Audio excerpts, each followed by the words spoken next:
ముందుగా ధ్యానాన్ని ఇంత సులభంగా పరిచయం చేసిన పత్రి మాస్టర్‌కి, కర్మ ధ్యానం, కర్మ విపాకం ద్వారా మన జీవితాన్ని మార్చుకునే అవకాశం ఇచ్చిన వంశీ మాస్టర్‌కి, మా గురువుగారైన హైమా మేడంకి నా ఆత్మ ప్రణామములు. గత కొన్ని వారాలుగా 'జీవాత్మ ప్రపంచ నియమాలు' అనే పుస్తకం చెప్పుకుంటున్నాం గదా ఫ్రెండ్స్. ఈ పుస్తకాన్ని నన్ను చెప్పుమని ప్రోత్సహించిన ప్రతి ఒక్క ఆత్మ బంధువుకి, వింటున్న ప్రతి ఒక్కరికి నా ఆత్మ ప్రణామములు. ఈరోజు ఒక తల్లికి ఇద్దరు కుమారులు యాక్సిడెంట్ ద్వారా చనిపోతారు.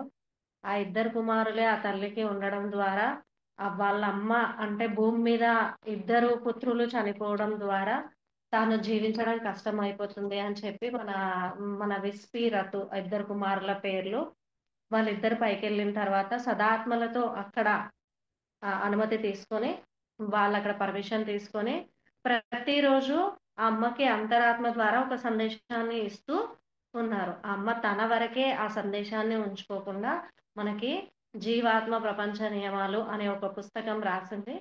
ఇది ఆత్మలోకంకి, భూలోకంకి ఉన్న జర్నీ కదా! మనకి ప్రతిరోజు పడుకుంటే పైకెళ్తాం. కల ఒస్తది. మన మనకిచ్చిన వంశీ సార్ సబ్జెక్ట్ ద్వారా కలలొస్తాయి. కానీ అన్నీ గుర్తుండవు. అన్ని మాటలన్నా గుర్తుండవు. అంటే అంత ఎనర్జీస్ ఉండవు. కానీ ఈ అమ్మకి మాత్రం ఇద్దరు కుమారులు ఉండడం ద్వారానో ఏమో మరి ఫుల్ ఎనర్జీస్ వాళ్ళు చెప్పిన ప్రతి ఒక్క పాయింట్ భూమి మీద మనం ఎలా జీవించాలి? ఎలా జీవిస్తే ప్రతి ఒక్కరికి మరణం తప్పదు కదా! మనకు తెలిసిన విషయమే అది. కానీ మరణం అనేది చావు అంటే ఎక్కడికో వెళ్ళిపోతాము అని కాకుండా, కేవలం శరీరాన్ని భూమి మీద వదిలి, మన ఆత్మ ఉన్నత లోకాలకి వెళ్ళిపోతుంది అని మనం విన్నాం చిన్నప్పుడు ఈ మాటలు. అంటే కొంతమంది చాలా గురువులు, యోగులు చనిపోయినప్పుడు భూలోక యాత్ర పూర్తి చేసుకున్నారు. వీళ్ళు ఉన్నత లోకాలకి వెళ్లారు అనే మాటలు నేనైతే విన్నాను. కానీ నాకింత అర్థం తెలియలే. దీంట్లో ఇంత అర్థం ఉందా? ఆత్మకి చావు లేదా? శరీరం ఒకటే వదిలిపెడతామా? అనేది జ్ఞానం మాత్రం ఇక్కడ ధ్యానంలోకొచ్చాకనే అర్థమైంది. వంశీ సార్ దగ్గరికొచ్చాకనే నేను నిద్రపోతున్నప్పుడు కలలో చూసుకోవడం ద్వారానే ఓహో! ఆత్మ అక్కడికెళ్తుందా అనేది అర్థమైంది. ఈ జ్ఞానం మాత్రం మెడిటేషన్‌లోకొచ్చాకనే తెలిసింది. స్టార్టింగ్ విన్నా గూడా అయ్యో! అంటే అంత అంతరార్థం ఉంది అనేది నాకు తెలియలేదు. ఇక్కడ ఈ పుస్తకం చదవడం ద్వారా కూడా అసలు జనన మరణాలు ఎంత ఇది అంటే మన వాళ్ళు చెప్తారు గదా! ఇక్కడ విస్పిరతు ఏమంటారంటే, అక్కడ హాలిడేస్‌కి ఇక్కడికి భూలోకానికి వస్తాం. ఇక్కడ హాలిడేస్ అయిపోగానే పైలోకానికి వెళ్తామని చెప్తారు. అంత సింపుల్‌గా జనన మరణాలని కూడా మనం జస్ట్ ఒక యాత్ర కిందకి తీసుకోవాలి. అంత సంతోషంగా అక్కడికి వెళ్ళాలి. అంతే సంతోషంతో భూమి మీదకి రావాలి అనేది ఈ పుస్తకంలో చాలా అద్భుతంగా వివరించారు. ఈరోజు మనం చెప్పుకునే టాపిక్ పునర్జన్మ. పునర్జన్మ అనే టాపిక్ గురించి చెప్పుకుంటున్నాము. ఇక్కడ వీళ్ళు చెప్పేదేంటంటే, భవిష్యత్తులో జరిగే సంఘటనల గురించి తెలుసుకొనడం ఆత్మలోకంలో ఉన్న మాకు సాధ్యం కాదు. అంటే భూమి మీద మనకి భవిష్యత్తులో జరిగే సంఘటనలను గురించి తెలుసుకొనడం ఆత్మలోకంలో ఉన్న మాకు సాధ్యం కాదు. కొన్ని మాకు తెలుస్తాయి. భూలోకంలో వారికి ఈ విషయాలు చెప్పమని ఉన్నత ఆత్మల నుంచి ఆదేశాలు కానీ, అనుమతి కానీ ఉంటే తప్ప వాటి గురించి మేము మీకు చెప్పకూడదు. అంటే మనకి డ్రీమ్స్ ద్వారా సందేశం ఇవ్వాలన్నా, అంతరాత్మ ద్వారా సందేశం ఇవ్వాలన్నా కూడా ఉన్నత సదాత్మలతోని వాళ్ళు అనుమతి తీసుకోవాలట. తీసుకుంటేనే మనకి చెప్పగలుగుతారు. భూలోకంలో వారు ఆత్మలోకంలోని వారితో మాట్లాడడం ఆరంభించగానే అంటే మనము ఇప్పుడు కర్మ ధ్యానము 72 శ్వాసలు చేసి క్వెషన్ అడుగుతున్నాం గదా! అట్లా ఆరంభించగానే భవిష్యత్తు గురించి లెక్కలేనన్ని ప్రశ్నలేస్తారట. మనకదొక థ్రిల్ ఉంటది గదా! ఈ క్వెషన్, ఆ క్వెషన్. నేను స్టార్టింగ్‌లో బాగా వేసేదాన్ని. వచ్చిన కొత్తలో ధ్యానంలోకొచ్చిన కొత్తలో కర్మధ్యానం చేసి చాలా క్వెషన్స్ వేశా. కానీ ఇప్పుడు తగ్గిపోయాయి. ఏంటంటే జ్ఞానం అర్థమవుతుంది గాబట్టి క్వెషన్స్ చాలా తగ్గిపోయాయి. కొద్దిమంది మాత్రమే ఇటువంటి ప్రశ్నలు అడగరు. మేము మిమ్మల్ని ఆక్షేపించడం లేదు కానీ, భవిష్యత్తు గురించి మమ్మల్ని ఎన్నడూ ప్రశ్నించవద్దు అని కోరుతున్నాం. ఖచ్చితంగా భవిష్యత్తును గురించి ఎవరికీ తెలియదు.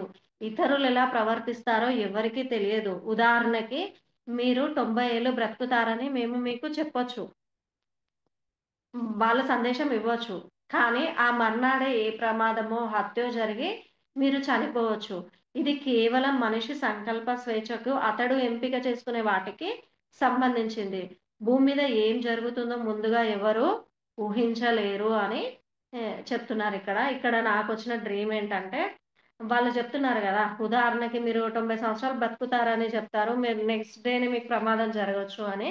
దీనికి సంబంధించిన నాకు అంటే అంత కరెక్ట్‌గా లేదు.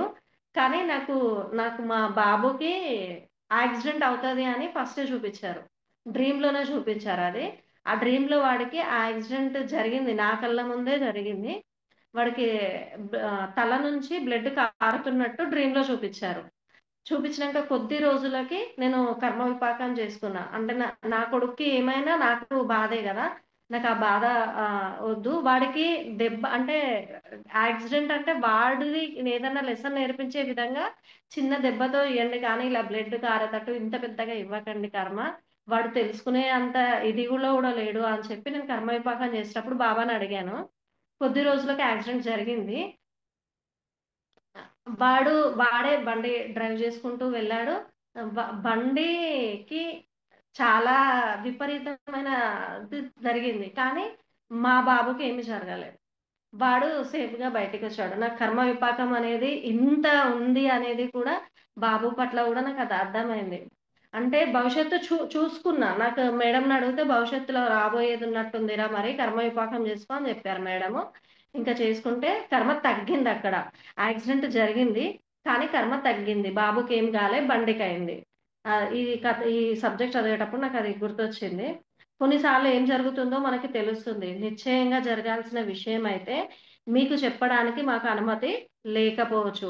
ఇతరులకి మీకు మంచి జరిగే కొన్ని విషయాలను గురించి మీకు చెప్పడానికి మాకు అనుమతి ఉంటుంది. చాలా వరకి భూలోకంలో భవిష్యత్తును చాలా అరుదుగా మాత్రమే ఖచ్చితంగా ఊహించగలరు. ఒకవేళ మాకు తెలిసినా మీకు మేము మీకు చెప్పలేము. కనుక మమ్మల్ని అడగడం దండగ. దయచేసి ఇటువంటి ప్రశ్నలు అడగొద్దు అని చెప్తున్నారు. ఇంకొకటి రీసెంట్‌గా మనకి ధ్యానం చేసే ఒక అమ్మకి అంటే వాళ్ళ తనకి గూడా భవిష్యత్తు చూపిచ్చారు. అంటే తనకి భర్త చనిపోతాడనే చూపిచ్చారు. కానీ చనిపోవడం మాత్రం అంటే వాళ్ళ కర్మ గూడా గట్టిగా అనుకున్నారనుకో, ఆ ఆత్మ గూడా గట్టిగా అనుకుందనుకో, ఇంకా చూపించబడదు అనేది నాకర్థమైంది. భర్త చనిపోతాడని చూపిచ్చారు ఆ అమ్మకి. భర్త ఉన్నాడు. బాబు చనిపోయాడు. అది జరిగింది. మరి ఇక్కడ చెప్తున్నారు గదా! ఈ టాపిక్ బట్టి గూడా మనకి చెప్తున్నారు గదా!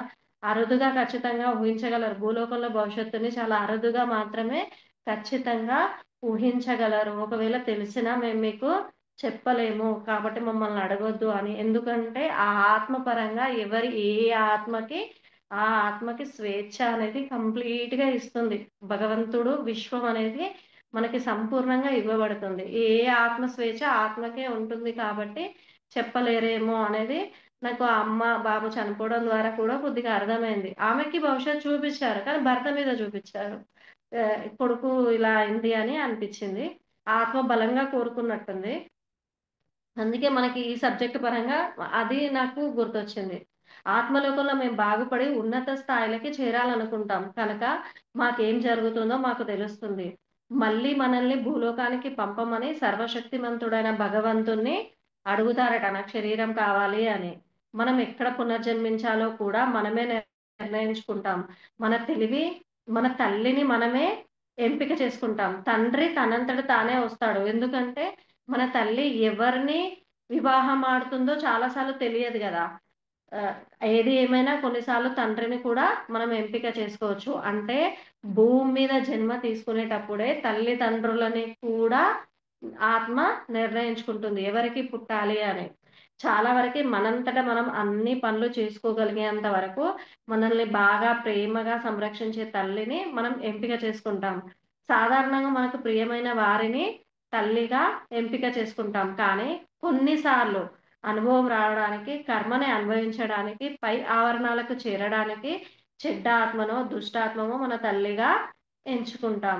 మనం కోరుకున్న అమ్మ దగ్గరికి కాకుండా వేరే అమ్మ దగ్గరికి వెళ్ళాలని ఈ పాయింట్ గూడా పట్టుకుందాం. మనం కోరుకున్న అమ్మ దగ్గరికి కాకుండా వేరే అమ్మ దగ్గరికి వెళ్ళాలని మనల్ని ఎవ్వరూ బలవంతం చెయ్యరు. మనం చేసిన పాపాలకి కష్టాలు శిక్ష అనుభవించవలసి ఉంటే మన తల్లిగా ఒక చెడ్డ ఆత్మని ఎంపిక చేసుకుంటాం. అందువల్ల మనం బాధపడతాం.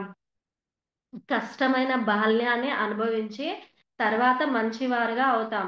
అటువంటి సమయాల్లో మనం పెద్ద ప్రమాదాన్ని కూడా ఎదుర్కొంటాం. ఆ తల్లి ప్రభావం చాలా ఎక్కువై మన జీవితం నాశనం కూడా అవ్వచ్చు. అంటే మనం గూడా ఎరుకతో ఉండాలి గదా! భూమి మీద. అవ్వచ్చు. మన మనసులని నియంత్రించుకునే శక్తి కూడా అప్పుడు మనకి ఉండదు. ఏదెలా ఉన్నా కానీ మనం బాగుపడడానికి, మన ఆత్మని పవిత్రం చేసుకోవడానికి ఇటువంటి ఇబ్బందులను ఎదుర్కోక తప్పదు అని చెప్తున్నారిక్కడ. ఆహ్, సారు చెప్పిన కర్మచక్రంది కొన్ని పాయింట్స్ తీసుకుందాం. మన వంశీ సార్ చెప్పింది. మనం భూమి మీదకి వచ్చాక మనం చేసిన పాపం పరంగా మనకొచ్చేది పాపమైతే రోగమొస్తుంది. పుణ్యమైతే భోగమొస్తుంది. మనం పుణ్యం కాకుండా, పాపం కాకుండా మనది అంతా దైవ కార్యము, దైవం చేయించబడుతుంది అనే భావనలో మనం చేసే పనిలో ఉంటే అప్పుడు మనకొచ్చేది సత్కర్మ వస్తుంది.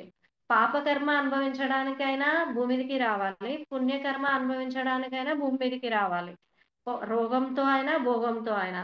సత్కర్మ అవుతేనే ఎప్పుడైతే సత్కర్మ అంటే మనం చేసే ప్రతి పని కూడా దైవ కార్యం ఇది. దైవమే నాతో చేయిస్తుంది అని ఎప్పుడైతే మనం నిర్ణయించుకోగలుగుతామో, అప్పుడే అది సత్యకర్మ అవుతుంది. మనకి సత్యలోకం ప్రాప్తిస్తుంది అని సార్ చెప్పారు ఈ పాయింట్. ఇంకొకటి సార్ చెప్పిన ఈ కొన్ని పాయింట్స్ ఇది. మనం ఆత్మగా భూలోకం వచ్చి అన్ని రకాల పరిస్థితులని అవగాహన చేసుకోవడం కోసం ఎన్నో కర్మలను చేస్తాం. తద్వారా వచ్చిన అన్ని కర్మ ఫలాలను పొందడం కోసం ఎన్నో జన్మలు తీసుకుంటాం. అలా కొన్ని జన్మలు శైశవాత్మగా, కొన్ని బాల్యాత్మగా, మరికొన్ని యవ్వనాత్మగా, ఇంకొంచెం ఎదిగి ప్రౌఢాత్మగా, చివరికి వృద్ధాత్మగా మారి జన్మ పరిసమాప్తం చేసుకుంటాం. శైశవాత్మగా వచ్చిన మనం వృద్ధాత్మగా మారడానికి ఎన్ని జన్మలు పడతాయనేది మన జ్ఞాన సముపార్జనపై ఆధారపడి ఉంటుంది. ఫస్ట్ స్టార్టింగ్ వచ్చేది మన జంతువుల నుంచి పక్షులకి, వృక్షాలకి, రాళ్ళ నుండి స్టార్ట్ అవుతది. మళ్ళీ మనం స్టార్టింగ్ ఆత్మ. అవన్నీ అయిపోయాక మానవ జన్మ కూడా శైశవాత్మ నుంచి వృద్ధాత్మగా మారడానికి మనం సంపాదించిన జ్ఞాన సముపార్జనపైయే ఆధారపడుతుంది. ఎన్ని జన్మలు తీసుకుంటాము అనేది. కనుక ఇప్పుడు మనం అనుభవిస్తున్న సుఖ దుఃఖాలు ఒకప్పుడు మనం వేరొకరికి కల్పించాం. కనుక వాటిని మనమే ఇష్టపూర్వకంగా ఎంపిక చేసుకొని భూమి మీదకి వచ్చామనేది సత్యం. మన ప్రయోజనాల కోసం స్వార్థంతో మరొక ప్రాణికి కల్పించిన వేదనలు తిరిగి మనం అనుభవించాల్సి వస్తుందనేది సృష్టి నియమం. ఏది ఇస్తే అదే వస్తుంది మన దగ్గరికి. ఈ బాధలన్నీ మనకి ఒకానొక శిక్షణ మాత్రమే. దీనినే కర్మ అంటాము అని చెప్పారు సారు. ఈ కర్మ అనేది మనకి శిక్షణ అనేది మన కర్మ ధ్యానం చేయడం ద్వారా మనం గతంలో చూసిన దుష్కర్మలని కళల ద్వారా చూసుకొని దాని కర్మ విపాకం చేసుకుంటున్నాం. మళ్ళీ కర్మని కూడా తగ్గించుకోగలుగుతున్నాం. కర్మ తగ్గించబడుతుంది. ఎందుకు అంటే ఆత్మపరంగా మనకి శిక్షణ ఇవ్వాలి కాబట్టి మన కర్మ తగ్గించబడుతుంది. అది ఏదో ఒక సందర్భం, ఒక సంఘటన జరిగింది అంటే మనకి ఏదో నేర్పించడానికి. మన ఆత్మ శైశవాత్మగా ఉన్నప్పటి నుంచి మన వృద్ధాత్మగా వచ్చే అంతవరకు కూడా మన కర్మలు 3 రకాలుగా ఉంటాయి. సంచిత కర్మలు, ప్రారాబ్ధ కర్మలు, ఆగామి కర్మలు. సంచిత కర్మలు అంటే మన శైశవాత్మ ఉన్నప్పటి నుంచి మనకు ఎన్ని చేశామో అన్ని పుణ్యం గాని, పాపం కానీ అన్నీ ఒక సంచిలో వేయబడతాయి. మనం భూమి మీదకి వచ్చేటప్పుడు ఒక్కొక్క ఆత్మ కొన్ని స్వీకరిస్తుందట. నేను కొంచెం సుఖం, కొంచెం కష్టం. అంటే పగలు, రాత్రి ఎలా ఉంటాయో కష్ట సుఖాలు. అదొక 50%, ఇదొక 50% తీసుకొని కొన్ని ఆత్మలొస్తాయి. కొన్ని ఆత్మలేమో ఊరికే భూమి మీదకి వెళ్ళాలా, ఊరికే వెళ్ళి మళ్ళీ కొత్త కర్మలు చేసుకోవాలి. ఆగామి కర్మలంటే మనం వర్తమాన జీవితంలో మనం చేసుకునే కర్మలు. కొత్త కర్మలు చేసుకోవాలా అని చెప్పి డేరింగ్ సోల్స్ అంటారు సార్. అందుకనే ఆ ఆత్మ ఒక అవయవాలు లేకుండా జన్మిస్తారు కదా! వాళ్ళు అలా తీసుకొనొస్తారు. ఎవరు ఎలా తీసుకొచ్చినా మళ్ళీ మన స్వేచ్ఛే. మనకి చెప్తారంట పైన. మనకి హెల్ప్ చేసే సదాత్మలుంటాయి గదా! వాళ్ళు చెప్తారట. "నువ్వు ఇన్ని కర్మలు తీసుకొని వెళ్ళలేవు. అక్కడ ఉండలేవు. కొన్ని తీసుకొనెళ్ళు. కావాలంటే మళ్ళీ వెళ్దువు" అని. కానీ లేదు, నేను అక్కడ మనము చ ఏందంటే మ మనకి అక్కడ ఛాలెంజ్ చేస్తాం. నేను ఇన్ని తీసుకుంటా, ఇన్ని వస్తా అని. ఇక్కడ భూమి మీదకొచ్చిన తర్వాత మనసు యాడ్ అవుతది కాబట్టి, మనం ఫీల్ అవుతూ ఉంటాం. ఇది నాదే, నాదే అని. కానీ ఎప్పుడైతే ఆధ్యాత్మిక రంగంలోకి వచ్చి, కళ్ళు మూసి, మన మీద మనం దృష్టి పెట్టి, అసలు మనమేంటో తెలుసుకున్న తర్వాతనే, ఎంత పెద్ద కష్టం వచ్చినా గూడా దాన్ని ధైర్యంగా స్వీకరించగలుగుతాం. ఆధ్యాత్మిక రంగం చాలా, చాలా, చాలా అంటే గొప్పది. అద్భుతమైన మార్గం ఇది. నిజంగా ప్రాపంచిక జీవితంలో ఉండొచ్చు. కొంతమంది అంటారు ఉన్నదొక జన్మ. ఈ జన్మలో మనం ఏదైనా వాళ్ళనేది కూడా కరెక్టే. వాళ్ళ ఆత్మస్థితి ప్రకారం వాళ్ళ ఆలోచనలుంటాయి. కానీ ప్రాపంచిక జీవితంలో కష్టం ఎప్పుడొస్తదో తెలీదు కదా! సుఖం ఎప్పుడొస్తదో తెలీదు. సుఖానికి మనం ఎక్కువ సుఖమొచ్చినా భరించలేం. ఎక్కువ ప్రేమను గూడా ఎక్కువ స్వీకరించలేం. అది గూడా బాధవుతది. నేను అది గూడా ఫేస్ చేషిన. ఎక్కువ కష్టాన్ని తీసుకోలేం మళ్ళీ. 2 ఈక్వల్‌గా ఉండాలి. కష్టమొచ్చినా, సుఖమొచ్చినా, సంతోషమొచ్చినా బ్యాలెన్స్‌గా ఉండాలి అంటే కూడా మనం ధ్యానంలోకొస్తేనే మనకి ఫోకస్ ఇదెందుకొచ్చింది అనేది అర్థమవుతది. కష్టమైన, సుఖమైన ఏదైనా. కళ్ళు మూస్తే మన మీద మనం దృష్టి పెడితేనే అర్థమవుతది. ప్రాపంచిక జీవితంలో ఏదొచ్చినా మనకి సుఖాలను పట్టించుకోము. మన మన దాంట్లో అవ్వుంటాయి, ఇవ్వుంటాయి. కానీ సంతోషాలను ఎక్కువ సేపు ఆలోచించం. కష్టాలని ఎవరైనా మనల్ని ఏమన్నా అంటే మాత్రం నన్నే అంటారు, నన్నే జేస్తారు. అదొక రకమైన ఫీలింగు. ఫుడ్ మానేసి, నిద్ర లేకుండా ఎన్ని రాత్రులు గడిపానో నేనైతే. అంటే అది అర్థం కావాలన్నా, మన ఆధ్యాత్మిక ప్రపంచంలోకొచ్చి కళ్ళు మూస్తేనే విషయం అర్థమవుతది. కళ్ళు తెరిచి ఏది చూసినా గందరగోళమే. ఏం జరిగినా ఇది నాకే జరిగింది. ఈ దేవుడున్నాడా? లేడా? ఈయన చాలా అంటే తిట్టిన సందర్భాలుంటాయి గదా! దైవాన్ని. కానీ ఇక్కడికొచ్చిన తర్వాత ఆ దైవానికి ఎంత కరుణ ఉందో, ఎంత దయ ఉందో అనేది మనకు అర్థమవుతది. అసలు నిజానికి చెప్పాలంటే కళ్ళు మూస్తేనే దైవానికి కృతజ్ఞత చెప్పగలుగుతాం. హృదయంతో చెప్పగలుగుతాం. దైవమా నన్ను నువ్వు ఇంత బిడ్డగా చూస్తున్నావా అని. ప్రాపంచిక జీవితంలో కళ్ళు తెరిచి ఏది చూసినా, మన జీవితంలో ఎన్ని వచ్చినా, సుఖమొస్తే అబ్బా! ఇది నేనే చేషినా. ఇది నా కష్టమే ఇది. కాబట్టి నాకొచ్చింది అనుకుంటాం. కానీ దాని వెనక ఎంతమంది ఉన్నారు మాస్టర్సు అనేది కూడా ధ్యానంలోకొస్తేనే అర్థమవుతది. ధ్యానంలో రాకపోతే ఏమీ అర్థం గాదు. ప్రాపంచిక జీవితంలో ఏ చిన్నది, ఏ పెద్దది వచ్చినా మనమే అనుకుంటాం. మనకే అనుకుంటాం. అన్నీ వ్యక్తిగతంగా తీసుకుంటాం. ధ్యానంలోకొస్తేనే విషయం మనకు అర్థమవుతది. ఎంత పెద్ద కష్టమొచ్చినా దైవానికి కరుణతో కృతజ్ఞతతో "ఓహో! నాకు ఈ కర్మను తీసేసావా తండ్రి" అని కృతజ్ఞత భావంతో నవ్వుతూ చెప్తాం దైవానికి. నేనైతే ఈ విషయంలో మాత్రం చాలా తీసుకున్నా. ఏది వ్యక్తిగతంగా తీసుకోవద్దు అంటారు వంశీ సార్ ఒక మాటలో. వ్యక్తిగతంగా తీసుకోవద్దు. మళ్ళీ ఎవరి వ్యక్తిగత విషయాల్లో కూడా మనం జోక్యం జేసుకోవద్దు. ఇది ఆచరిస్తే మాత్రం సగం బోతుంది. అసలు ఈ ఆలోచనలు ధ్యానం చేసేటప్పుడు గూడా ఆలోచనలొస్తాయి అంటారు గదా! ఆ ఆలోచనలనేది 50% అక్కడనే తగ్గిపోతది. ఎందుకంటే మన జీవితం గురించి మనమే ఎక్కువ ఆలోచించం. పక్కనోడి జీవితం అసలే ఆలోచించం. మన వర్తమానంలో ఎట్లా సంతోషం ఉండాలి? మనం కళ్ళు తెరిస్తే ప్రకృతిని ఎట్లా ఆస్వాదించాలి? కళ్ళు మూస్తే మళ్ళీ ఆత్మలోకాన్ని, ఉన్నత లోకాలకెళ్ళి అక్కడ ఎంజాయ్ చేయాలి. అద్భుతంగా ఉంది. ధ్యాన మార్గం అనేది అద్భుతంగా ఉంది. మళ్ళీ ఇక్కడే ఉన్నాం. ఇదే కుటుంబంలో ఉన్నాం. ఇదే వ్యక్తుల మధ్య ఉన్నాం. కానీ సంతోషంగున్నాం. నిజానికి ధ్యాన మార్గంలోకి వస్తేనే సంతోషానికి అర్థమొస్తది. హృదయం అంటే ఏంటో మనకు అర్థమవుతది. ధ్యాన మార్గం అయితే ప్రతి ఒక్కరు రావాల్సిందే. ఆధ్యాత్మిక రంగంలోకి ప్రతి ఒక్కరు ఉండాల్సిందే. ఏది జరిగినా మన మంచికే అనే ఒక ఫీలింగొస్తది. ఈ పాజిటివ్ ఫీలింగ్ అనేది ఇక్కడే సంపాదించగలుగుతాం అనేది నేనిక్కడికొచ్చాకనే అర్థం చేసుకున్నా. ఎప్పుడైనా ఉంటది. కష్టం, సుఖం అనేది ఎప్పుడైనా ఉంటది. వచ్చినా ఉంటది, రాకున్నా ఉంటది. కానీ మనం అర్థం చేసుకునే ఆలోచనలోనే అది మారుతది. అయితే ఈ కర్మలని కూడా ఎవరు రికార్డ్ చేస్తారో అంటే మనం అనుకుంటాం గదా! పిల్లి పాలు తాగుతూ కళ్ళు మూసుకొని పాలు తాగుతుంది ఎవరు చూడలేదు అని. మనం చేసే కర్మలు గూడా ఎవరు చూడరు అని మనం అనుకుంటాం. కానీ మన మనసే మన లోపల చెప్పే పాయింట్ ఏందంటే మన కర్మలను ఎవరు రికార్డ్ చేస్తారు? ఎవరు సాక్ష్యం వహిస్తారంటే, మన మనసే వాటికి సాక్ష్యం అంట. ఎందుకంటే, మీరు ఎవరినైనా మాయ చేయగలుగుతాం. అబద్ధాలాడగలుగుతాం. మోసాలు చేయగలుగుతాం. కానీ, మీ మనసుకి తెలియకుండా మీరు ఏ పని చెయ్యలేరు. భూలోకంలో మీరు చేసిన ప్రతి పని మీ పర్సనల్ ఖాతాలో మీ మనసు అనే కెమెరా ద్వారా మన మనసే మనకి కెమెరా. ఏంజిల్స్ రికార్డ్ చేస్తారు. ఇదంతా పక్కాగా జరుగుతుంది. ఈ కర్మ చక్రం చాలా ఖచ్చితంగా ఉంటుంది. మనం ధ్యాన మార్గంలోకొస్తే గత జన్మలో అజ్ఞానపు దశలో తెలియకుండా అంటే శైశవాత్మలు, బాల్యాత్మలు ఉన్నప్పుడు చేసిన కర్మలనే ఖాళీ చేసుకోగలుగుతాం. ఆధ్యాత్మిక రంగంలోకొస్తే. ఆగామి కర్మలు చేసేటప్పుడు మనకి కొద్దో గొప్పో ఎరుక అనేది వస్తది.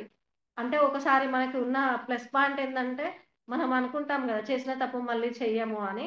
అది ఒకసారి చేసిన తర్వాత నెక్స్ట్ టైమ్ మనకి ఆటోమేటిక్‌గా వచ్చేస్తుంది. కాబట్టి ఆగామి కర్మలు తగ్గించబడతాయి. మనం గత జన్మలో చేసిన కర్మ గూడా తగ్గించబడుతుంది. 2 బెనిఫిట్‌లు ఇక్కడే ఉన్నాయి. మళ్ళీ భవిష్యత్తును కూడా మనం ఎలా నిర్ణయించుకోవాలి అనేది కూడా ఇక్కడే ప్లాన్ జేసుకోవచ్చు. మన ధ్యాన మార్గంలోనే చేయొచ్చు. అయితే బాగుపడడానికి, ఉన్నత స్థాయికి ఎదగడానికి ఇంతకన్నా మరో మార్గం లేదా? అని మనం అడుగుతాం గదా! అంటే భూలోకానికే రావాలా? కొంతమందికి ఇక్కడికి జన్మించడం అంటే ఇష్టం ఉండదు గదా! అది ఎవరి ఆత్మస్థితి ప్రకారం వాళ్ళుంటారు గదా! అని మీరు అడగవచ్చు. కానీ అలాంటి మరో మార్గం ఉంది. కానీ ఆ మార్గంలో లక్ష్యాన్ని చేరడానికి యుగాలు పడతాయి. ఉన్నత ఆవరణలో భూమి మీద పునర్జన్మ లేకుండా మార్గాన్ని ఎంపిక చేసుకోవచ్చు. ఆత్మలోకంలోనే ప్రగతి సాధించడానికి ప్రయత్నించొచ్చు. కానీ ఈ ప్రక్రియ చాలా నిదానంగా జరుగుతుంది. ఇక్కడ మన సార్ చెప్పే పాయింట్ ఏందంటే, భూలోకంలో ఉన్నతాత్మ సార్ చాలా క్లియర్‌గా చెప్పారు. బావుంది పాయింట్. ఉన్నతాత్మ అవ్వాలంటే, అంటే శైశవ ఆత్మ నుంచి వృద్ధాత్మగా మనది కావాలి కదా! పరిపూర్ణాత్మగా కావాలి. కావాలి అంటే భూలోకం వచ్చి జన్మలు తీసుకొని తద్వారా అనుభవ జ్ఞానం పొందాల్సిందే. ఎందుకంటే అనుభవ జ్ఞానమే అసలైన జ్ఞానం. మీరు భూలోకం రాకుండా సూక్ష్మలోకాల్లో ఉండిపోవచ్చు. మిమ్మల్ని ఎవరు బలవంత పెట్టరు. కాకపోతే ఎంత కాలమైనా అక్కడ శైశవాత్మగానే ఉండిపోతాం. వృద్ధాత్మ అయ్యే ఛాన్స్ అక్కడ అసలు ఉండదట. జ్ఞానం అన్న ప్రసక్తి లేదు. ఆత్మ జ్ఞానం లేని ఆత్మకు ఉన్న లోకాల నుండి ఉన్నత లోకాలు వెళ్ళడానికి వీసా దొరకదు. నిజానికి 100%లో 10% ఆత్మలే భూలోకం రావడానికి ధైర్యం చేస్తాయట. అలా ఎన్నో జన్మలు ఎత్తి ఉన్నతాత్మగా మారిన వారికి మాత్రమే సత్యలోకాలకు వెళ్ళే అర్హత వస్తుంది. మిగతా వారు ఎన్ని వేల సంవత్సరాలైనా అలా ఉండిపోవాల్సిందే. కనుక భూలోకంలో బాధలు, కష్టాలు అనుభవించడానికి వచ్చిన పాపాత్ములం మనం కాదట. మనం ప్రాపంచిక జీవితంలో అనుకుంటాం గదా! ఎన్ని పాపాలు చేస్తే ఈ లైఫ్ వచ్చింది అని. కానీ పాపాత్ములం కాదట. మానవుడి స్థాయి నుంచి మాధవుడిగా ఎదగడానికి శైశవాత్మ నుంచి వృద్ధాత్మగా మారడానికి దిగి వచ్చిన వీరులం మనమంట. అందుకే కర్మలని తీసుకొని దాన్ని ధైర్యంగా ఎదుర్కోవడానికి మనం వీరులం. ఈ రోజు నుంచి ఎవ్వరు గూడా నాకు చనిపోతే బావుండు. ముందు నేనే అనుకోవాలి. చనిపోతే బావుండు అలా అనుకోవద్దు. నేను వీరత్వం సాధించడానికి భూలోకానికి వచ్చిన ధైర్యం కల ఆత్మని అని అనుకోవాలి అని సార్ చెప్పారు. ఈ పాయింట్ నాకు బాగా నచ్చింది. మనం ఇక్కడ పాపాత్ములం కాదు. వీరులం మనం. ఈ రోజు నుంచి పైకెళ్దాము అనే ఆలోచనను తీసేసి భూమి మీద ఏ మంచి పనులు చేద్దామనే ఆలోచన మీద ఫోకస్ పెడదాం కదా! ఇంకొకటి ఇక్కడ చిన్న కథ చెప్తాను నేను. ఆ చిన్న కథ ఏంటంటే ఆహ్, ఒక వీరమల్లు అనే ఒక వ్యక్తి ఉంటాడు. ఆ ఊరిలో. అతడిది ఏందంటే బాగా యుద్ధ విద్యలు నేర్చుకుంటాడు అతడు. యుద్ధ విద్యలు నేర్చుకొని ఒక రాజుకి సైన్యాధ్యక్షుడిగా ఉంటాడు. ఆ రాజ్యంలో ఒక హీరో ఉంటే విలన్ ఉండాలి గదా! కంపల్సరీ. ఆ విలన్ క్యారెక్టర్ ఏందంటే, అక్కడ పండిన పంటలు రైతుల నుంచి పంట పండగానే దౌర్జన్యం చేసి ఆ పంటలను తీసుకెళ్తాడట. బెదిరించి లేకపోతే మిమ్మల్ని చంపుతా అని. ఎవరైనా మేమింత కష్టపడి పంట పండించుకున్నాం. మీరు తీసుకొనెళ్తే ఎట్లా అని జెప్పి ఆహ్, తీసుకొనెళ్తే ఎట్లా అని చెప్పి వాళ్ళు ఎవరైనా ఎదిరించి మాట్లాడారనుకో, వాళ్ళని చెట్టుకి ఉరితీస్తాడట. ఆ విలన్ క్యారెక్టర్ అది. ఇంకా ఈయన వీరమల్లు అనే ఇతడికి తెలియదు. సైన్యాధ్యక్షుడే. అసలు రాజ్యంలో అతనికి తెలియాలి. కానీ మన ప్రజలలో గూడా అంతే గదా! అధికారులకి అన్ని విషయాలు తెలియవు. ఒక అధికారి ధైర్యంగా తనని ఎదిరించకుండా, ఆ విలన్ని ఎదిరించకుండా ఈ వీరమల్లుకి వెళ్లి ఒకాయన ధైర్యం చేసి, "ఇలా జరుగుతుంది మన రాజ్యంలో. మీకెంత చెప్పాలని ప్రయత్నించినా మాకు దొరకలేదు. ఇలా జరుగుతుంది" అని చెప్తాడట. సరే మీరు ఈసారి పంట పండిన తర్వాత ఆయనకివ్వకండి. ఎవరింటికి వాళ్ళు లోపలనే ఉండండి. గడియ పెట్టుకొని ఎవరు బయటికి రావద్దు. ఆ విలనొచ్చినప్పుడు నేను జూసుకుంటా అని చెప్తాడట. ఈయన వీరమల్లు అనే వ్యక్తి. చెప్తే సరే అని ఇంకా ఊరి ప్రజలంతా వెళ్ళిపోతారు. సైన్యాధ్యక్షుడు గదా ఆయన. ఇంకా ఈయన వచ్చిన తర్వాత ఈయన విలనొచ్చి నాకు కావాలి, పంట పండింది అనే విషయం నాకు తెలిసింది. నేను ఆహ్, పంట తీసుకోవడానికొచ్చినా అని బెదిరిస్తాడు మళ్ళీ. కానీ ఎవరు బయటికి రారు. వీరమల్లు వచ్చి "నువ్వు నా మీద ఫస్ట్ యుద్ధం చెయ్యి, నన్ను చెయ్యి. చేసిన తర్వాత నేనప్పుడు నిన్ను పంట తీసుకుపోవడానికిస్తా. ఎందుకిట్లా దౌర్జన్యంగా తీసుకెళ్తున్నావు? అందరి పంటను రైతులు ఎంత కష్టపడి పండిస్తారు పంటని. నువ్వొచ్చి ఎందుకు తీసుకెళ్తున్నావు?" అని ఇంక అతడితో హీరో మధ్య, విలన్ మధ్య యుద్ధం జరుగుతది. మొత్తానికి విలన్ని చంపేస్తాడు. ఈ వీరమల్లు అనే వ్యక్తి చంపేస్తాడు. చంపేసిన తర్వాత అతని కొడుకు గూడా మళ్ళీ విలన్‌గా మా నాన్న మా నాన్నని చంపాడు అని. మనం ఏదిస్తే అదే వస్తుంది కదా! ఆ! జరుగుతుంది. అయితే వాళ్ళ కొడుక్కి ఇతడి మీద అసూయని పెంచుకుంటాడు. "నీకు సైన్యాధ్యక్షం ఉందనే అధికారంతో నువ్విలా జేశావు గదా!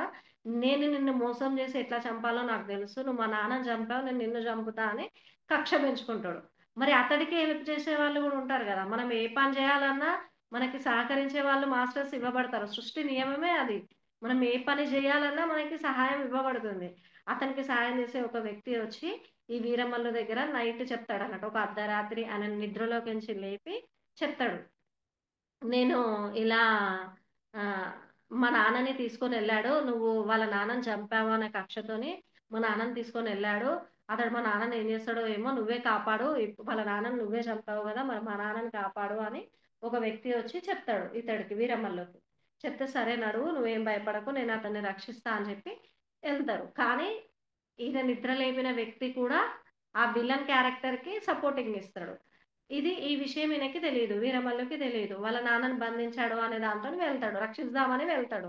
కానీ అక్కడ మోసం జరుగుతది. లేదు నిన్ను చంపాలనే ఉద్దేశ్యంతోనే నాకు సహాయం చేసిన వ్యక్తి అని అక్కడికెళ్ళిన తర్వాత తెలుస్తది. అంత లోపలనే స అతడికి సాయం చేసే ఇద్దరు ముగ్గురొచ్చి ఈ వీరమల్లుని చంపేస్తారు. హీరోని చంపేస్తారు. First villain చంపబడ్డాడు. ఏ అతడికి చావు అయింది. మళ్ళీ అతడి మీద కక్షను పెంచుకొని ఈ వీరమల్లుని మోసం చేసి వీళ్ళు చంపుతారు. లాస్ట్ ఆఖరి క్షణాల్లో అతడికేంది నిద్రలోకించి పడుకున్న వ్యక్తిని తీసుకొనొస్తారు ఈ చంపడానికి. ఆఖరి క్షణాల్లో ఎలా ఉంది? నన్ను మోసం చేసి చంపారు. నన్ను చంపితే వాళ్ళ నాన్నని నేను ఎదురుంగా యుద్ధం చేసి చంపారు. మరి నన్ను గూడా అలానే చంపొచ్చు గదా! నన్ను మోసం చేసి వీళ్ళు చంపారు. నన్ను మోసం చేసి వీళ్ళు చంపారు అనే విషయం మన చివరి క్షణాల్లో మన జీవితం ఎలా బ్రతికినా లాస్ట్ క్షణాల్లో ఏ ఆలోచనతో అయితే మనం చనిపోతామో అదే ఆలోచన నెక్స్ట్ జన్మకొస్తుంది. ఆ నెక్స్ట్ దాంతోనే వీళ్ళు నన్ను మోసం చేసి చంపారు. నన్ను మోసం చేసి చంపారు అనే విషయము ఆ రాజుకి తెలియాలి అనే ఆ ఆలోచనతోని ప్రాణం వదిలిపెడతాడు. నెక్స్ట్ పునర్జన్మ తీసుకునేటప్పుడు అదే ప్రాంతంలో ఉన్న ఇద్దరు భార్యాభర్తలకి పుడతాడాయన. ఆయన పుట్టిన చిన్న పిల్లాడు అని ఉన్నప్పటి నుంచి గూడా నాకు యుద్ధం గురించి విలువిద్య నేర్చుకోవాలి. యుద్ధ రంగంలో అది సాధించాలి. ఆ విద్యనే నేర్చుకోవాలి అని పట్టుబడతాడు. నా పేరు వీరమల్లు అని. అతడు చనిపోయిన విషయం రాజుకి తెలియకుండా అతడు ఇంత సహాయం చేసినందుకు విగ్రహం బెడతారు. మనం గూడా గాంధీ తాతను అలా బెట్టుకుంటాం గదా! చేసిన మంచి పనికి గుర్తుగా ఆ రాజ్యంలో రాజు గూడా ఆ వీరమల్లు విగ్రహాన్ని పెడతారు. ఈ బాబు పుట్టినప్పటి నుంచి గూడా నేను వీరమల్లుననే చెప్తాడు వాళ్ళ తల్లిదండ్రులకి. గతం గుర్తుంది అతడికి. చెప్తాడు. కానీ తల్లిదండ్రులు నమ్మరు. వీడేంది ఇట్లా అంటాడు అనేసి అంటాడు. ఇంకా లాస్ట్‌కి ఒక సాధువు దగ్గరికి తీసుకెళ్తారు తల్లిదండ్రులు. ఈ బాబు బాధ భరించలేక చదువుకోమంటే చదువు మీద ఇంట్రెస్ట్ పెట్టడు. ఆ యుద్ధ విద్యల మీదనే పెడుతూ ఉంటాడు. వీళ్ళకది నచ్చదు. ఇంకా ఇదేంది ఫైటింగ్‌లు, ఈ యుద్ధం అవసరమా అన్నట్టు తల్లిదండ్రులు అనుకుంటారు. ఎవరి బాధ వాళ్ళది గదా! ఇంకా ఆ తల్లిదండ్రులు ఊరి చివర ఉన్న ఒక స్వామి వారి దగ్గరికి తీసుకెళ్తే, "ఏందయ్యా నీ స్వామి నువ్వు నీకేదో కలొచ్చిండొచ్చు." చిన్న బాబు గదా! నీకు చెప్తాడు. "నీకు కల వచ్చిండొచ్చు. అందుకే ఇలా అనుకుంటున్నావు" అంటే, "లేదు లేదు కల గాదు. నేనిలా చనిపోయాను. మీకు తెలియాలి అంటే నేను కథ చెప్తాను" అంటే, ఇక చిన్నప్పుడు గదా బాబు. వాళ్ళ నాన్న బెదిరిస్తాడు వద్దు అని. ఆ సాధువు చెప్తాడు సరే ఈ ఊర్లోనే ఉండడం వల్ల ఇతడికి ఈ ఆలోచనలొస్తున్నాయి. కొంచెం వేరే ఆశ్రమానికి పంపించు వేరే చోట. అక్కడ ఉంటే ఈ ఊరిని మర్చిపోతాడు. ఆ వీరమల్లు అనే పేరుని, ఆయన క్యారెక్టర్‌ని మర్చిపోతాడని కొంచెం ఊరి చివర ఉన్న ఆశ్రమానికి పంపించి, వేరే ఊరికి పంపిస్తాడు ఆ తల్లిదండ్రులు. పంపిస్తే పెద్దగయితాడు అక్కడే ఉండి. ఆశ్రమంలో ఉండి పెద్దగయితాడు. పెద్దగయినా మళ్ళీ అదే పాట. మళ్ళీ ఇంటికొస్తాడు గదా! చదువయిపోయిన తర్వాత. మళ్ళీ అదే పాట. నేను వీరమల్లుని, నేను ఈయనని కాదు. వాళ్ళు పెట్టిన పేరు కార్తీక్. నేను కార్తీక్‌ని కాదు. నాకసల ఆ పేరంటే ఇష్టం ఉండదు. వీరమల్లుని అంటాడు. ఎందుకంటే గత జన్మలో ఆయన చనిపోయినప్పుడు ఆలోచన అది గదా! నేను వాళ్ళ మీద వాళ్ళెలా నన్ను మోసం జేశారో అనే విషయం రాజుకు చెప్పాలి అనే దాంతో చనిపోతాడు గదా! ఇంకా అదే కంటిన్యూ అవుతది. ఇంకా ఆ సాధువు దగ్గరికి మళ్ళీ ఆయన ఉంటే, ఆయన దగ్గరికి వెళ్లి మళ్ళీ అదే పాట పాడుతున్నాడు అని తల్లిదండ్రులు మొరపెట్టుకుంటారు. అప్పుడు తల్లిదండ్రులు ఇంకా మీరు కామ్‌గా ఉండండి అని, ఎందుకంటే చిన్నప్పటి నుంచి ఆ సాధువుకి అదే చెప్తున్నాడు గదా బాబు. మీరిలా కాదు. మీరు కొద్దిసేపు మౌనంగా ఉండండి. నేనే అడుగుతాను అని చెప్పి ఆ బాబుని స్టోరీ అడిగితే, ఇలా జరిగింది అని మొత్తం స్టోరీ చెప్తాడు. గత జన్మ అంతా. నాకు చూసినప్పుడు మంచిగా అనిపించింది. అంటే మొత్తం గత జన్మ అంతా డీటెయిల్స్ చెప్పి, మళ్ళీ ఇదంతా నమ్మాలంటే మేమేం చేయాలని అడుగుతాడు ఆ సాధువు. ఆ కథ చెప్పినా గూడా నమ్మడు. నమ్మక ఏం చేయాలని అడిగితే, సరే నా శవాన్ని ఎక్కడ పూడ్చిపెట్టారో మీకు చూపిస్తా. అక్కడ ఒక బాడీ మీకు కనిపించింది అంటే మీరు నమ్మండి. లేదు అంటే వదిలేయండి అంటాడు.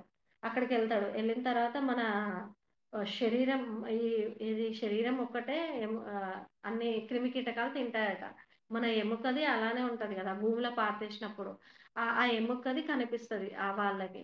ఇగో ఇది నాదే, ఈ అస్థిపంజరం నాదే అని చూపిస్తాడు వాళ్ళకి సాధువుకి. ఇంకప్పుడు నమ్ముతారు. సరే నువ్వు పునర్జన్మ తీసుకున్నావు. ఇంత కష్టపడి మళ్ళీ ఇదే ప్రాంతంలో నువ్వు పుట్టినవు. మరి ఇప్పుడేం చేయాలనుకుంటున్నావు అని సాధువు అడుగుతాడు. నా కోరిక అదే. నా చివరి ఆలోచన నేనప్పుడు మరణించేటప్పుడు అదే అనుకున్నా. ఇప్పుడు తీర్చాలనుకుంటుంది కూడా అదే. నేను మళ్ళీ పునర్జన్మించింది అందుకే నేను ఆ రాజు దగ్గరికెళ్ళి వీళ్ళని పట్టిస్తా అని. మళ్ళీ అక్కడ చంపినాయన ఆయన గూడా చనిపోతాడు గదా! మళ్ళీ పుట్టి, మళ్ళీ పెరిగేంత వరకి ఆయన గూడా చనిపోతాడు గదా! కానీ వాళ్ళకి కొడుకుంటాడు గదా! అది వాళ్ళ విలన్ క్యారెక్టర్ వారసత్వంగా వస్తూనే ఉంటది. ఫస్ట్ తాత, తండ్రి, తర్వాత కొడుకు అలా వస్తూనే ఉంటది. వీళ్ళ వంశం వాళ్ళు నన్ను ఇలా చంపారు అని చెప్పి ఆ రాజు దగ్గరికెళ్ళి వీళ్ళని పట్టుకొని మళ్ళీ ఆ రాజుకి పట్టిస్తే, ఇంకా రాజు అసలు పునర్జన్మ సిద్ధాంతం గురించి నమ్మడు. కానీ ఈయన చెప్పడం ద్వారా ఆస్తి పంజరం చుట్టడం వల్ల నమ్మి, నీలాంటి వీరుడు మా రాజ్యంలో ఉండాలని మళ్ళీ అదే సైన్యాధ్యక్షునిగా నియమించుకుంటాడు రాజు.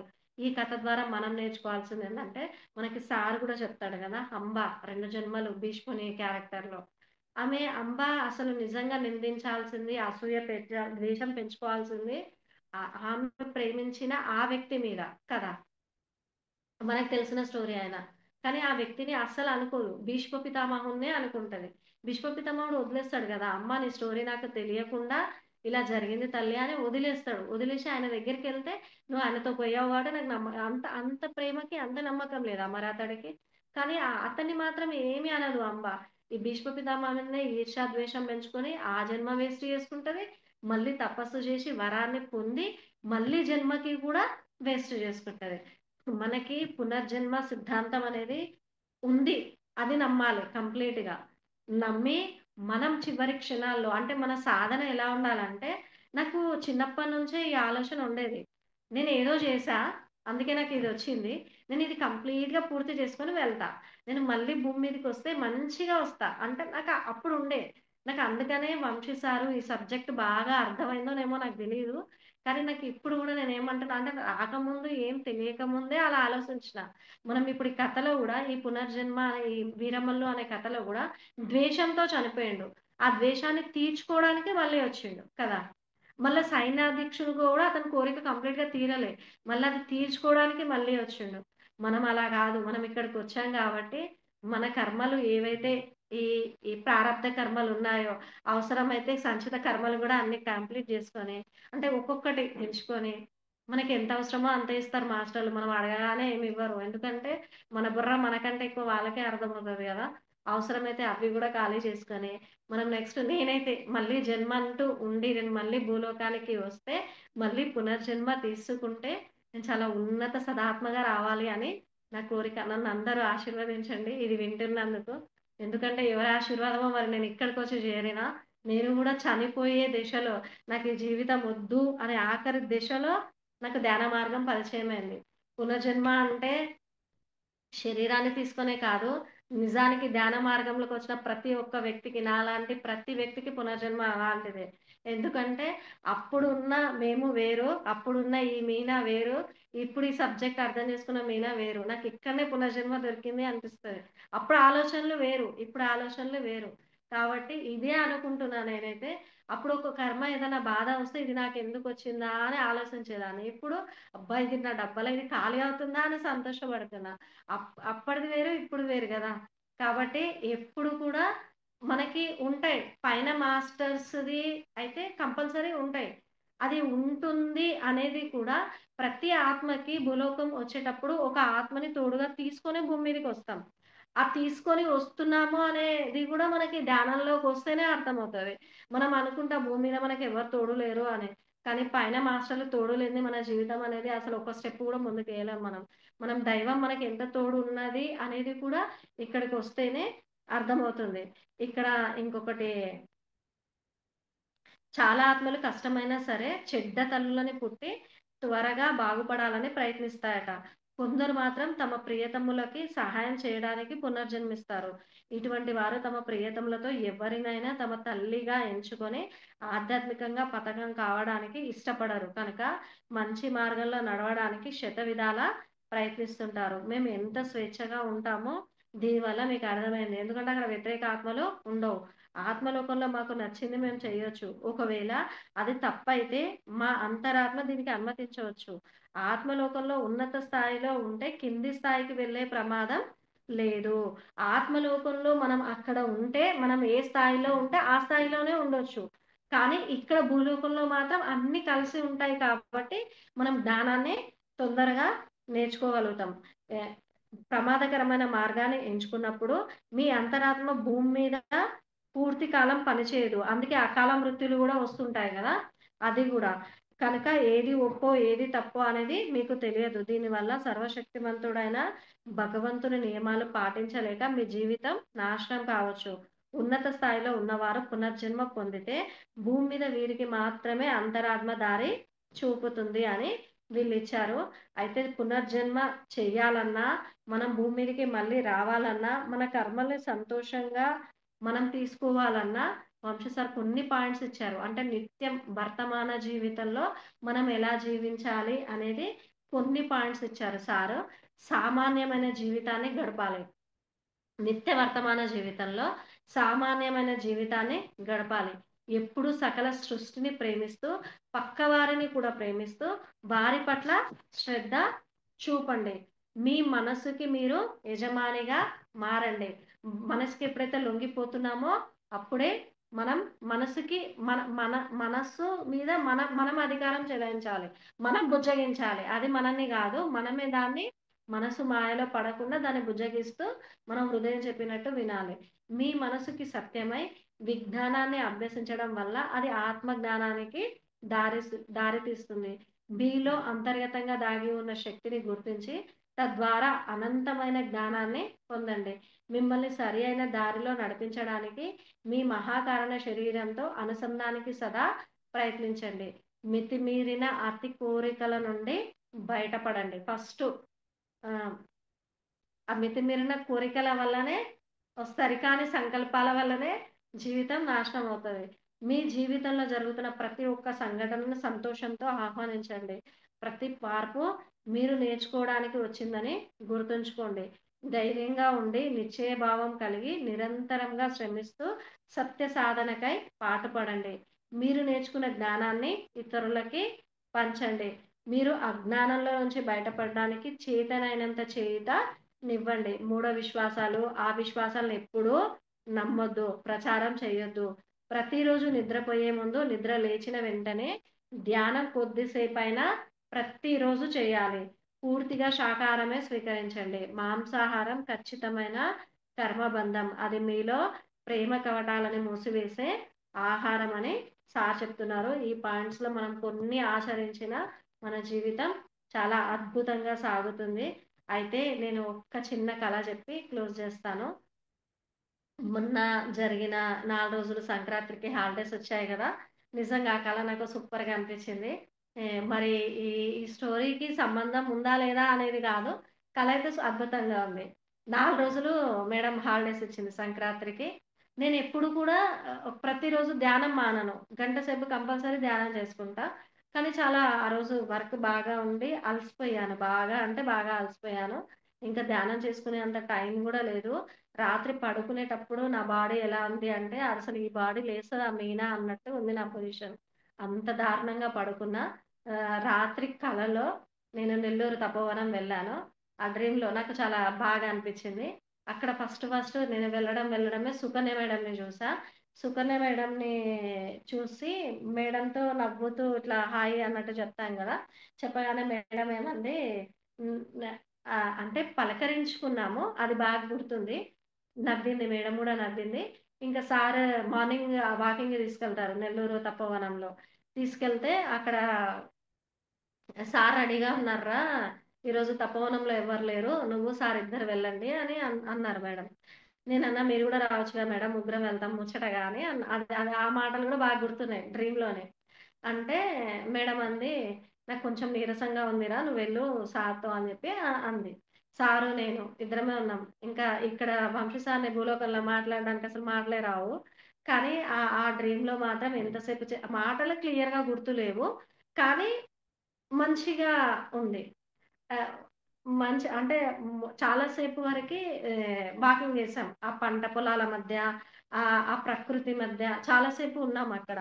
ఉండి మాట్లాడుకుంటూ ఇంకా సారు హ్మ్, అంటే ఒక తండ్రి, ఒక కూతురికి నాకెలా అనిపించిందంటే, అత్తగారిల్లులో కష్టమొస్తే అమ్మ వాళ్ళ ఇంటికెళ్ళి రెస్ట్ తీసుకుంటాం గదా! నాకు ఆ డ్రీమ్ అలా రెస్ట్ ఇచ్చింది. ఆ రాత్రి మొత్తంలా. అక్కడ మా నాన్నతో అంటే ఉన్నట్టు అక్కడ వంశీ సారు అనే ఫీలింగ్ రాలేదు. నిజంగా మా నాన్న ఉంటే గూడా నేనంత సంతోషాన్ని పొందలేనేమో మరి. అంత సంతోషం వచ్చింది. ఆ ప్రకృతి మధ్య, ఆ చెట్ల మధ్య తిరిగి, ఇంకా అన్ని మాట్లాడుకుంటూ అలా మళ్ళీ తపోవనంకొచ్చాము. వచ్చిన వెంటనే "అయిపోయిందా మీ వాకింగు" అని మేడం పలకరించింది. అనగానే నవ్వాను. నవ్విన తర్వాత మేడం ఏమంది, "నాన్న ఈరోజు టిఫిన్ చెయ్యి" అని. మరి అక్కడ గూడా అంతసేపు అంత వాకింగ్ జేసినా మళ్ళీ అది ఎక్కడైనా మనసు మేలుకుంటది గదా! మేడంతో అంటున్నా, "మేడం నేను చేస్తే మీరు తింటారా? సారు మీరు తింటారా మేడం" అని. మేడం ఇంకా కోపంగా అంది, "చెయ్యే తింటాము" అని. ఇంకా అక్కడ వంట చేసి టిఫిన్ చేశాను నేను. ముగ్గురం కలిసి తిన్నాము. వెంటనే మెలుకువ వచ్చింది. అలా వచ్చింది డ్రీము. నాకెంత అనిపించింది ఆ కల అంటే, మనం నేను మామూలుగా అయితే ఆధ్యాత్మిక రంగంలో నాకొక ఫీలింగ్ ఉంటది. ఆధ్యాత్మిక రంగంలో ఎదగాలి అంటే, ఈ సంసారంలో ఉంటే అంత తొందరగా ఎదగలేము. ఇప్పుడు వీళ్ళు చెప్తున్నారు గదా! ఆత్మలోకంలో ఉంటే ఎదగలేమని భూలోకానికొస్తామని. ఈ సంసారంలో ఉంటే అంత తొందరగా ఎదగలేము. ఈ సంసారాన్ని వదిలిపెట్టి మనం తపోవనంలో ఉంటే బాగా ఎదగొచ్చు అని ఒక ఫీలింగ్ ఉంటది. కానీ నాకు మొన్న ఇచ్చిన డ్రీమ్‌ది అనుభవం ఏందంటే, నువ్వెక్కడున్నావని కాదు, నీ బాధ్యతలు నువ్వు నిర్వర్తించు. మేమెప్పుడు నీతోనే ఉంటాము అనేది నా కల అనుభవం. సూపర్ అంటే సూపర్‌గుంది ఆ అనుభవము. టిఫిన్ గూడా సారు, మేడం నేను కలిసి చేశాము. అది హైదరాబాద్ వచ్చినప్పుడు ఒక హోటల్‌లో ముగ్గురం కలిసి భోంచేసిన సందర్భం గూడా ఉంది. ఆ అదృష్టం గూడా దక్కింది నాకు. ఈ అదృష్టం గూడా దక్కింది. నాకు బాబా ఇక్కడికి రాకముందు కలలో చెప్పేవాళ్ళు. నేను బాబాని ఏమడిగేదాన్నంటే, "బాబా నాలాంటి వాళ్ళు నీకు చాలా మంది దొరుకుతారు తండ్రి. కానీ నీలాంటి బాబా నాకు దొరకడు. ఎందుకంటే నేను ఏమి ఆలోచించినా నువ్వు దానికి పాజిటివ్ రిజల్ట్ ఇస్తావు. ఆ నవ్వుతో, ఆ చిరునవ్వుతో కదా! ఇస్తావు బాబా. నాకు నీలాంటోళ్ళు దొరకరు. కాబట్టి నీ పాదాల దగ్గర కొంచెం చోటివ్వు బాబా" అనుకునేదాన్ని. అంటే ఎప్పుడు మననంగా అట్లా అనుకునేదాన్ని. నాకు కానీ అట్లా అనుకున్నప్పుడు అదే రోజు నైట్ బాబా వచ్చి ఎంతమంది ఉన్నా నీ స్థానం నీది అని ఏదో ఒక రకంగా ఇచ్చేవాడు బాబా. నేను డ్రీమ్స్‌కి ధ్యానంలోకి రాకముందే కనెక్ట్ అయ్యా. కానీ నాకది అర్థం కాలే సబ్జెక్ట్ అనేది. ఇక్కడ గూడా ఆ ఫీలింగ్ అనేది అంటే వంశీ సార్‌కి ఎంతోమంది గురువు స్థానంలో ఉన్న వ్యక్తికి కొన్ని లక్షల మంది ఉంటారు. సార్ మాటలకి కనెక్ట్ అయిన కనెక్ట్ అయిన వాళ్ళు. కానీ నాకిచ్చే అనుభవం హైదరాబాద్‌కొచ్చినప్పుడు దొరికింది. మళ్ళీ ఆత్మలోకంలో గూడా దొరికింది. దీన్ని బట్టి నాకు నా లోపల ఉన్న ఆలోచనలను మార్చుకుంటున్నా ఆ కళ ద్వారా. ఎందుకు అంటే నా బాధ్యతలను, నా కర్మని నేను కంప్లీట్ జేసుకుంటా. సంతోషంగా స్వీకరిస్తా. మళ్ళీ నేనెక్కడ ఉన్నా నాకు డ్రీమ్ ద్వారా కూడా నాకు ఆ ఎనర్జీస్‌ని మాస్టర్‌లు ఇవ్వడానికి రెడీగా ఉన్నారు అనేది నాకర్థమైంది.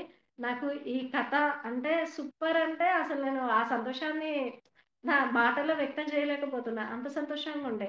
మళ్ళీ నెక్స్ట్ డే నేను నైట్ పడుకునేటప్పుడు నా పార్ట్స్ లేస్తాయా అనే టైప్‌లో ఉన్నా. నెక్స్ట్ డే అయితే అసలు ఎంత ఎనర్జీ ఉందో నాకు.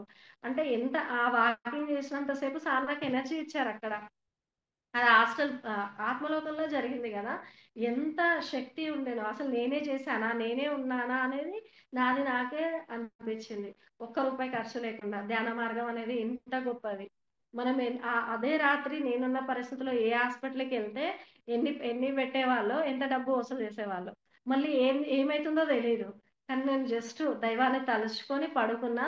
నేను నెక్స్ట్ డే అంత శక్తితో నేర్చుకున్నా. అంటే నా జీవితంలో ఇదొక అద్భుతం. ఇదొక మిరాకిల్ నన్నడిగితే.